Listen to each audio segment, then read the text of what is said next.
ராசி மண்டலத்திலே 9வது ராசியாக இருக்கக்கூடிய ராசி தனுசு ராசி.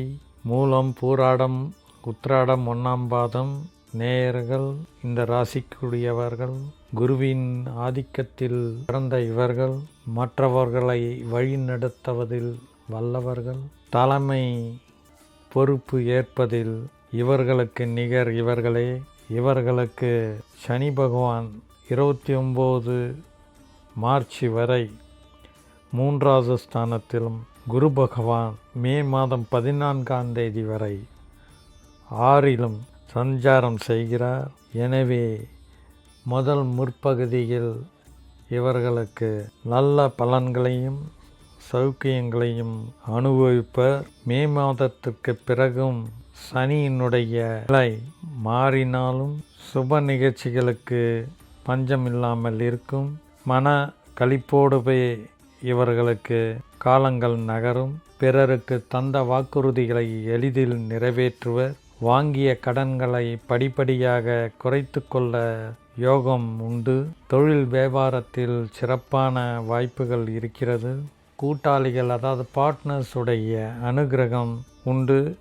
இவர்கள் சொல்லும் திட்டங்களுக்கு அவர்களும் தலையசைப்பர்.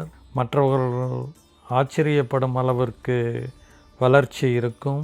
வேலை பளு இருந்தாலும் ஆதாயம் கூடும்.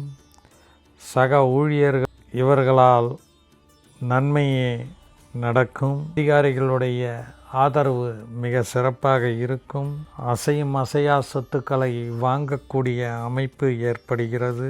பெரிய நிறுவனங்களுக்கு மாறக்கூடிய ஒரு வாய்ப்பு உண்டு. எனவே உற்றார் உறவினரிடம் இருந்து வந்த மனக்கசப்புக்கள் எல்லாம் வளமான பலன்களே காணப்படும்.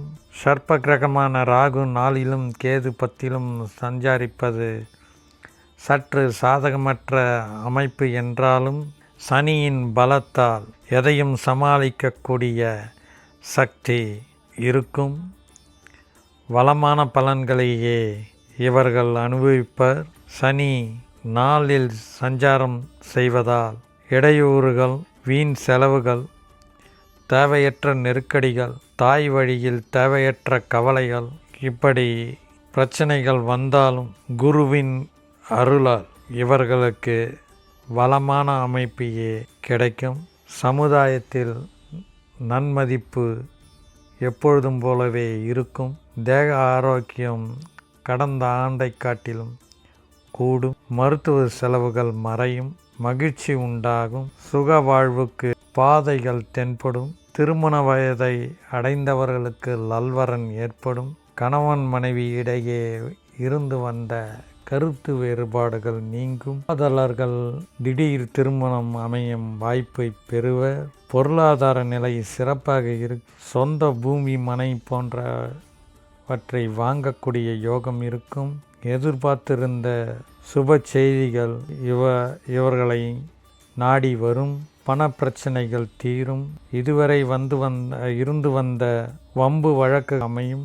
எதிரிகளும் நண்பர்களாவர். வியாபாரிகளுக்கு புதிய ஒப்பந்தங்களில் கையெழுத்திடுவர். பயணங்கள் ஏற்படும். போட்டி பொறாமைகள் விலகும். நன்மைகள் உண்டு. புதிய நிறுவனங்களையோ அல்லது புதிய கிளைகளையோ வியாபாரிகள் தொடங்கக்கூடிய வாய்ப்புகள் உண்டு. அரசு பணியில் உள்ளவர்களுக்கு விரும்பிய இடத்தில் பணி மாற்றம் கிடைக்கும். புதிய வேலை தேடுபவர்களுக்கு தகுதிக்கேற்ற வேலை வாய்ப்பு கிட்டும். அரசியல்வாதிகளுக்கு பெயர் புகழ் உயரக்கூடிய காலம். நினைத்ததை செய்யக்கூடிய ஆற்றல் தென்படும். கட்சிகள் மதிப்பும் மரியாதையும் கூடும். மறைமுக வருவாய்கள் வந்து பெருகும். பத்திரிகையில் இவர்களுடைய பேரும் புகழும் காணப்படும். விவசாயிகளுக்கு சிறப்பாக கால்நடைகளில் அனுகூலம் கிட்டும். விளைச்சல் நன்றாகவே இருக்கும். பெண்களுக்கு சிறப்பான ஆண்டாகவே இருக்கும். மன மகிழ்ச்சிக்கு உத்தரவாதம் உண்டு. மாணவ மாணவிகள் கல்லூரி பள்ளிகளில் பெருமையை சேர்ப்பார்கள். கல்வியில் சிறப்புடன் இருப்பார்கள். சிலர் உயர்கல்விக்காகவும் வேலைக்காகவும் வெளிநாடுகளில் செல்லும் வாய்ப்பை பெறுவர். இவர்கள் சனிக்கிழமைகளில் விரதமிருந்து ஏழுமலையானை வழிபடுவது, நவக்கு விளக்கிடுவது மிகவும் நன்மை பயக்கும்.